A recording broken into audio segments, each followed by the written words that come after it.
ความรอกะเท่าที่มี ความดีกะเท่าที่เจ้าเห็น นั่นแหละ คนเฮาถ้ามันสิชั่วหรือมันสิดี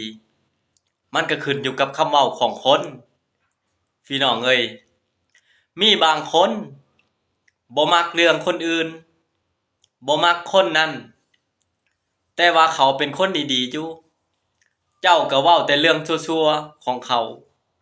เขาก็กลายเป็นคนชั่วย้อนกับปากของเจ้า พี่น้องเอ้ย มีบางคนเห็นเขาเฮ็ดคลิปบ้าๆบอๆเห็นเขาถ่ายลงเฟซลง TikTok ก็ว่าเขาเป็นคนบ่เต็ม ก็ว่าเขาเป็นคนบ้า แต่ความจริงแล้วข้อยอยากบอกเจ้า เขาเป็นคนฉลาด เขาหาเงินทางอากาศ เขาหาเงินทาง Facebook เจ้าน่ะเป็นคนโง่ เจ้าบ่รู้จัก สมองบ่ทันสังคมโซเชียล ข้อยอยากบอกพวกเฮ็ดคลิปบ้าๆบอๆนี่แหละ มันฉลาด มันมีประสบการณ์ของมันเอง พี่น้องเอ้ย